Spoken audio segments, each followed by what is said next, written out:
semuanya, salam Om Swastiastu, Namo Buddhaya, salam kebajikan, rahayu.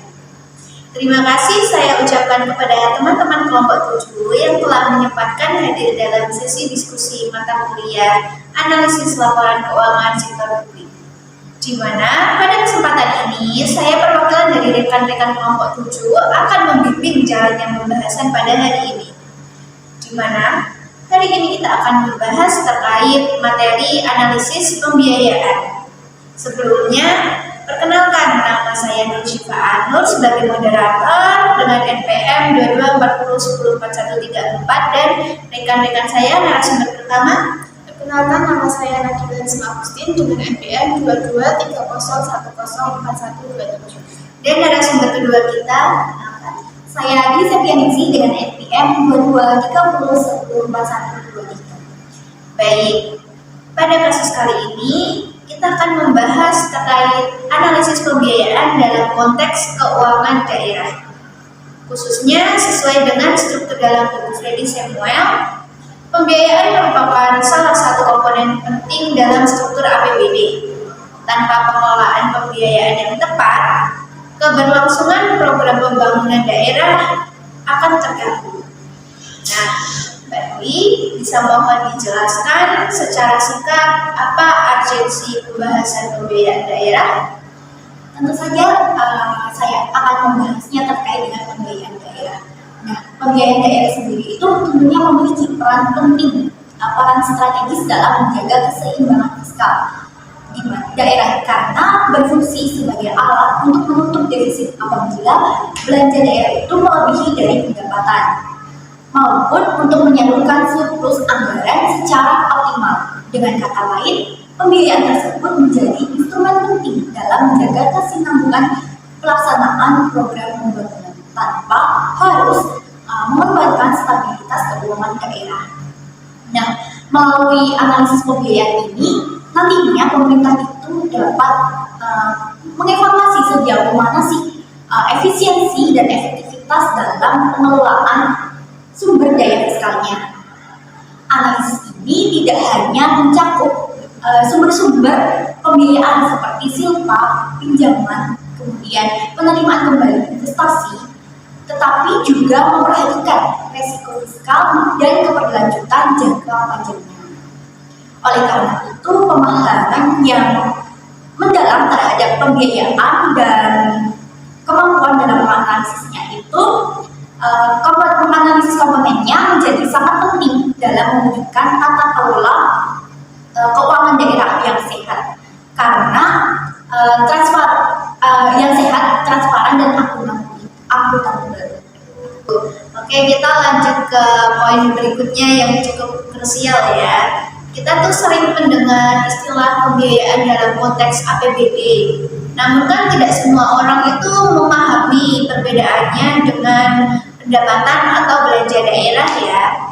Nah, Mbak Risma, berdasarkan pemahaman Anda ini ya dari buku Freddy Samuel, bagaimana sih sebenarnya definisi dari pembiayaan dalam konteks keuangan daerah?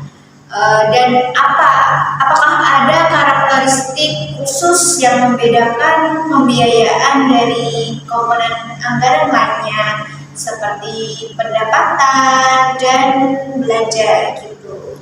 Baik, terima kasih untuk pertanyaannya. Menurut saya, di buku Freddy Samuel itu pembiayaan dalam konteks daerah adalah setiap penerimaan yang perlu dibayar kembali dan atau pengeluaran yang akan diterima kembali. Nah, itu baik dalam tahun anggaran yang bersangkutan maupun tahun-tahun berikutnya. Nah, hal ini itu berarti pembiayaan bukan merupakan pendapatan ataupun belanja, tetapi merupakan transaksi yang dapat mempengaruhi posisi defisit ataupun surplus anggaran. Nah, sebagai contoh itu, ketika pemerintah daerah menerima pinjaman, itu tercatat sebagai pembiayaan karena pinjaman tersebut suatu saat harus dikembalikan lagi. Nah, begitu pula saat pemerintah daerah itu melakukan penyertaan modal ke BUMD. Nah, hal itu termasuk dalam pengeluaran pembiayaan prediksi penerimaan kembali dari masa depan. Nah, jadi dapat kita simpulkan bahwa pembiayaan itu mencerminkan transaksi-transaksi fiskal yang bersifat timbal balik. Nah, yang maksudnya itu yang memerlukan pertimbangan, kehati-hatian karena berhubungan dengan komitmen jangka panjang dan keberlanjutan fiskal daerah. Nah, lalu untuk karakteristik sendiri itu yang khas yaitu pembiayaan adalah bahwa ia itu berkaitan erat dengan strategi fiskal, bukan hanya soal keluar masuk uang, tetapi juga terkait dengan keputusan jangka panjangnya, seperti pengelolaan utang, investasi daerah, dan juga penguatan posisi kas daerah dalam menghadapi ketidakpastian ekonomi. Oke, terima kasih Mbak Nabila. Sekarang ini ya teman-teman, kita akan masuk ke pembahasan mengenai posisi pembiayaan dalam struktur APBD. Nah, Mbak Dwi, bisa tolong dijelaskan lebih lanjut bagaimana letak dan fungsi pembiayaan ini dalam kerangka anggaran daerah? Baik, saya akan menjelaskan terkait bagaimana sih letak dan fungsi pembiayaan ini dalam kerangka daerah ya. Nah, dalam struktur APBD sendiri, pembiayaan tersebut terletak setelah pendapatan dan belanja dan berfungsi sebagai komponen yang menjembatani jika terjadi ketidakseimbangan anggaran. Misalnya itu ketika pendapatan daerah itu lebih kecil dari belanja, maka nantinya itu akan timbul defisit anggaran, sehingga dalam situasi seperti ini itu nanti pembiayaan menjadi instrumen untuk menutup defisit tersebut agar pelaksanaan program dan kegiatan pemerintah itu tetap berjalan. Nah, sebaliknya juga apabila terjadi surplus anggaran, pembiayaan itu digunakan untuk menyalurkan surplus tersebut ke dalam aktivitas keuangan yang bersifat strategis. Seperti halnya itu terkait dengan pembentukan dana cadangan, kemudian terkait dengan penyertaan modal daerah, pelunasan utang, ataupun investasi jangka panjang. Nah, dengan demikian, pembiayaan itu bukan hanya sekedar pelengkap anggaran, tetapi merupakan elemen penting dalam menjaga keseimbangan fiskal, serta memastikan keberlanjutan pembangunan daerah secara terencana dan bertanggung jawab. Baik, terima kasih atas penjelasannya, Mbak Dwi. Nah, sekarang kita akan lanjut ke salah satu komponen penting lagi dalam analisis pembiayaan, yaitu SILPA atau sisa lebih pada tahun yang lalu ya. Nah, bagaimana sebenarnya peran SILPA ini dalam pembiayaan daerah? Mbak Risma, boleh mohon dijelaskan? Tentu Mbak, jadi itu SILPA atau sisa lebih perhitungan anggaran dari tahun sebelumnya itu merupakan salah satu sumber pembiayaan awal dalam APBD tahun berjalan. Nah, SILPA itu dapat digunakan untuk membiayai kembali program yang belum terrealisasi. Nah, atau SILPA ini bisa dialokasikan untuk kegiatan prioritas di tahun berikutnya tanpa harus mengurangi pinjaman. Tanpa harus mencari pinjaman. Nah, namun yang penting itu adalah bagaimana kita menganalisis asal-usul SILPA tersebut. Nah, kalau SILPA itu muncul karena efisiensi anggaran, misalnya seperti ada penghematan belanja tanpa mengurangi kualitas pelayanan, nah maka SILPA itu positif. Nah, tapi jika SILPA itu berasal dari banyaknya program yang gagal dilaksanakan, maka itu mencerminkan perencanaan anggaran yang kurang baik. Nah, jadi analisis terhadap SILPA itu tidak hanya melihat jumlahnya, akan tetapi juga melihat kualitas pengelolaan anggarannya di tahun sebelumnya. Nah, terlalu besar SILPA itu bisa menjadi indikator lemahnya daya serap anggaran. Nah, sedangkan jika SILPA itu terlalu kecil, maka itu akan beresiko terhadap fleksibilitas dan juga fleksibilitas fiskal di awal tahun anggaran berikutnya. Oke, sangat informatif ya, Mbak. Selanjutnya kita akan membahas mengenai pembentukan dana cadangan. yang juga merupakan bagian dari analisis pembiayaan daerah. Nah, oke, selanjutnya Mbak Dwi, bagaimana pandangan Mbak Dwi mengenai analisis pembentukan dana cadangan dalam APBD? Mohon dijelaskan. Baik, terima kasih atas waktunya. Saya akan menjelaskan mengenai analisis pembentukan dana cadangan. Nah, menurut pandangan saya, dana cadangan tersebut merupakan bagian dari strategis keuangan jangka menengah sampai jangka panjang. Karena apa? Karena dana ini dibentuk untuk membiayai kegiatan strategis yang nilainya itu cukup besar dan tidak dapat ditampung dalam satu tahun anggaran. Seperti halnya itu pembangunan rumah sakit, kemudian stadion, terus infrastruktur besar lainnya. Nah, analisis terhadap pembentukan dana cadangan ini setidaknya melibatkan 3 aspek utama. Yang pertama itu terkait dengan kesesuaian tujuan. Kesesuaian tujuan ini, apakah dana tersebut itu benar-benar dialokasikan untuk kegiatan prioritas yang berdampak besar bagi masyarakat. Kemudian yang kedua itu terkait dengan sumber dananya.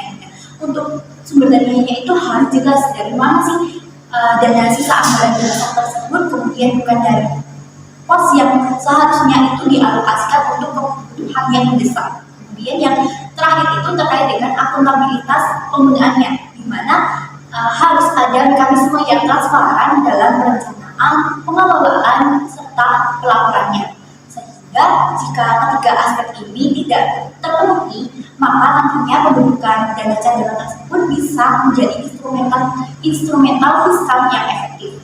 Namun, di sisi lain, jika tidak dianalisis dengan cermat, dana ini akan hanya menjadi parkir anggaran yang tidak produktif.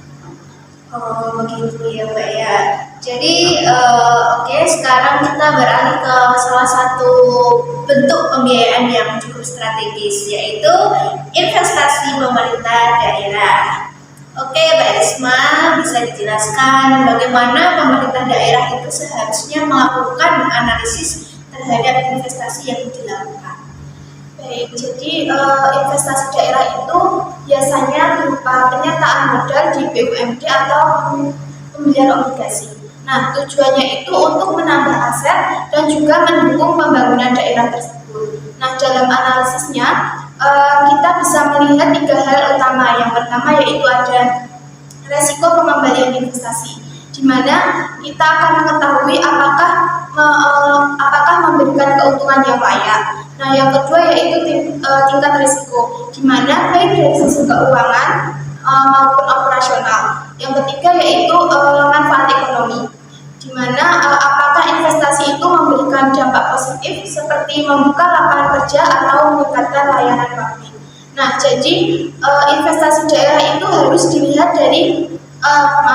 dilihat hanya dari sisi profit, tapi juga dari kontribusinya terhadap kesejahteraan masyarakat. Oke, baik. Mbak Dwi, kita boleh minta Mbak Dwi untuk menjelaskan perbedaan antara investasi dan privatisasi itu apa? Selain itu, bagaimana seharusnya kita menganalisis kedua proses tersebut dari sisi transparansi, alasan pelepasan aset, dan dampaknya terhadap pelayanan publik? Boleh mohon dijelaskan, Mbak Dwi? Tentu saja boleh ya teman-teman. Untuk investasi sendiri adalah pengurangan kepemilikan aset pemerintah. Nah, misalnya itu menjual sebagian saham di BUMD. Sedangkan untuk privatisasi sendiri itu merupakan penjualan aset publik secara penuh ke pihak swasta.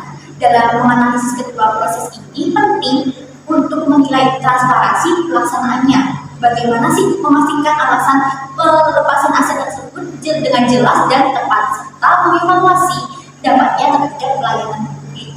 Nah, jika pelepasan aset tersebut tetap menjaga atau meningkatkan kualitas layanan bagi masyarakat, maka langkah tersebut dapat dianggap berhasil. Namun, jika hal tersebut itu berdampak negatif terhadap akses dan kualitas layanan, maka perlu dilakukan evaluasi ulang. Itu sekarang kita akan memasuki tentang analisis piutang daerah ya teman-teman. Nah, piutang daerah itu kan juga merupakan bagian dari pembiayaan yang penting. Mbak Risma bisa dijelaskan bagaimana caranya menganalisis piutang daerah? Apa aja yang perlu diperhatikan supaya pengelolaannya itu efektif? Silakan Mbak Risma, boleh minta tolong dijelaskan. Baik, terima kasih. Nah, betul sekali yang tadi dijelaskan sama Mbak Syifa, yaitu piutang daerah biasanya berupa pajak atau retribusi yang belum tertagih oleh pemerintah daerah. Nah, dalam menganalisis piutang itu ada beberapa hal utama yang perlu kita perhatikan, yaitu yang pertama kemampuan penagihan, di mana seberapa besar efektif pemerintah daerah dalam menagih piutang tersebut. Hal ini itu penting agar piutang itu tidak menumpuk dan juga tidak mengganggu arus kas daerah. Nah, yang kedua yaitu mengenai usia piutang. Nah, di mana piutang yang sudah lama biasanya itu sulit ditagih dan beresiko menjadi piutang macet. Nah, oleh karena itu kita perlu memantau secara berkala. Lalu yang ketiga yaitu mengenai cadangan kerugian piutang, di mana hal ini adalah perkiraan kerugian atas piutang yang kemungkinan tidak tertagih yang harus dicatat untuk menjaga kewajaran laporan keuangan. Nah, dengan menganalisis ketiga aspek ini, pemerintah daerah itu bisa mengelola piutang secara lebih efektif dan juga dapat meminimalkan resiko kerugian fiskal. Oke, baik, sangat jelas ya teman-teman. Nah, terakhir kita akan membahas soal pinjaman daerah. Nah, Barbie bisa jelaskan bagaimana aturan dan analisis yang harus dilakukan sebelum daerah itu mengambil pinjaman? Baik, tentu saja akan saya jelaskan terkait dengan aturannya ya teman-teman. Untuk aturannya sendiri itu pinjaman daerah itu harus mendapatkan persetujuan dari DPRD dan Menteri Dalam Negeri sebagaimana bagian dari mekanisme pengawasan. Nah, dalam menganalisis pinjaman itu fokus utama adalah menilai kapasitas fiskal daerah untuk membayar kembali pinjaman tersebut. Nah, salah satu indikator penting adalah debt service ratio, yaitu perbandingan antara kemampuan daerah membayar cicilan pokok dan dengan pendapatan asli daerah sendiri. Nah, analisis ini sangat penting ya teman-teman karena pinjaman itu tidak agar pinjaman tersebut itu tidak menjadi beban berlebihan yang bisa mengganggu keberlanjutan keuangan daerah di masa depan. Nah, dengan demikian, dengan pengelolaan yang hati-hati, pinjaman itu bisa menjadi instrumen pembiayaan yang membantu pembangunan tanpa kerusakan stabilitas fiskal. Baik teman-teman, kita memasuki kesimpulan dan penutup ya. Dari pembahasan hari ini kita dapat menyimpulkan beberapa hal penting terkait analisis pembiayaan dalam keuangan daerah. Pertama, pembiayaan itu merupakan komponen vital dalam struktur APBD yang berfungsi untuk menutup defisit dan menyalurkan surplus secara efektif, sehingga menjaga keseimbangan dan kesinambungan fiskal daerah. Nah, yang kedua, kita mengetahui berbagai sumber pembiayaan seperti silpa, dana cadangan, investasi, divestasi, piutang, dan pinjaman daerah itu harus dianalisis secara cermat. Jadi, setiap komponen itu memiliki karakteristik dan risiko yang berbeda, sehingga diperlukan evaluasi yang mendalam terkait aspek efisiensi, transparansi, akuntabilitas, serta dampak ekonomi dan sosialnya. Nah, yang ketiga ini, pengelolaan pembiayaan yang baik akan mendukung pembangunan daerah yang berkelanjutan dan menjaga kesehatan keuangan publik. Sementara, pengelolaan yang kurang tepat dapat menimbulkan risiko fiskal yang serius di masa depan. Nah, saya ucapkan terima kasih atas partisipasi aktif narasumber-narasumber kita yang keren ya teman-teman, dari Mbak Risma dan Mbak Dwi serta teman-teman semua yang telah mengikuti diskusi ini. Semoga materi ini bermanfaat dan dapat menambah wawasan kita dalam mengelola keuangan daerah secara profesional dan bertanggung jawab. Sampai jumpa pada sesi diskusi selanjutnya. Wassalamualaikum warahmatullahi wabarakatuh. Dadah.